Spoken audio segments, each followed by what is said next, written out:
Salut, c'est encore moi, Jade Thomas. Si vous ne le savez pas encore, bienvenue sur ma chaîne YouTube dédiée aux plantes, aux potagers et aux petits jardins d'intérieur. On me conseille toujours de demander aux spectateurs de s'abonner et de liker en début de vidéo, alors voilà, je le fais. N'hésitez pas à me soutenir. Bon, je sens que je commence à trop parler. Passons directement au sujet de la vidéo d'aujourd'hui. Bonjour à tous. Dans cette vidéo, je vais vous parler du rempotage automnal, une étape essentielle pour préparer nos plantes à l'hiver. Je vais vous montrer comment choisir le bon terreau, quand rempoter et quelles plantes privilégier à cette saison. Que vous soyez novice ou passionné de jardinage, je suis sûr que vous trouverez des conseils utiles pour prendre soin de vos végétaux. Alors, restez avec moi et découvrons ensemble les secrets d'un rempotage réussi. Par Larry Hodgson, 23 septembre 2015. Un rempotage automnal. Il n'y a pas de saison spécifique pour rempoter nos plantes d'intérieur, on peut le faire au printemps, à l'été ou à l'automne, tant que la plante est en croissance. Mais beaucoup de plantes poussent très rapidement au cours de l'été, certaines doublent même de volume. Et, rendues à l'automne, débordent de leur peau. Il est donc logique de rempoter ces plantes à l'automne. Une façon de déterminer si une plante a besoin de rempotage est de surveiller la fréquence d'arrosage qu'elle demande.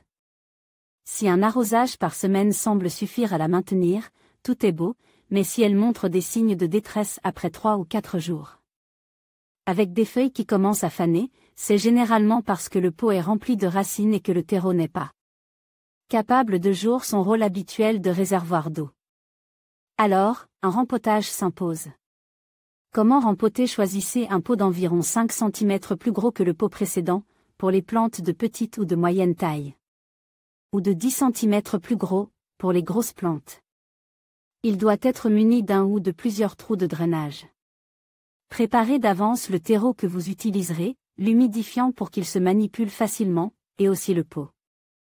Il est souvent utile d'y incorporer des mycorhizes, des champignons bénéfiques qui manquent habituellement dans les terreaux commerciaux. Couvrez le ou les trous de drainage avec une petite section de papier journal ou de moustiquaire pour empêcher le terreau de s'y engouffrer quand vous arroserez. Pour sortir la plante de son pot, inversez-le en tenant la tige entre vos doigts et tapez solidement sur le fond du pot. Cela devrait dégager la motte de racines. Tirez ensuite sur le pot pour l'enlever. Si la plante ne bouge pas, essayez de passer un couteau entre le terreau et le pot. Parfois, il faut aller jusqu'à casser le pot pour l'enlever.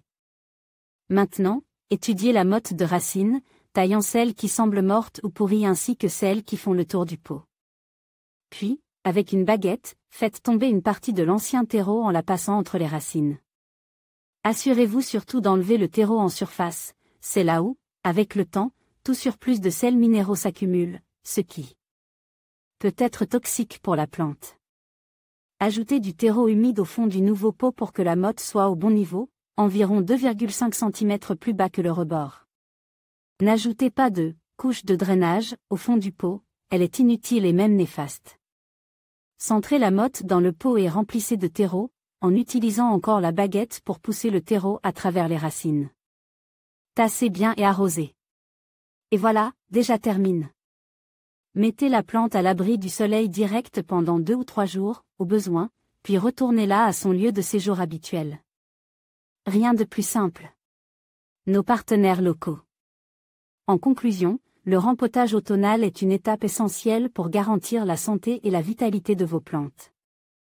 En choisissant le bon moment, le bon terreau et en prenant soin des racines, vous offrez à vos végétaux un environnement propice à leur développement. N'oubliez pas de les arroser modérément et de les placer dans un endroit adapté pour qu'ils puissent s'acclimater. En suivant ces conseils, vous vous assurez que vos plantes passeront l'hiver dans les meilleures conditions. Prenez soin de vos plantes, et elles vous le rendront au printemps.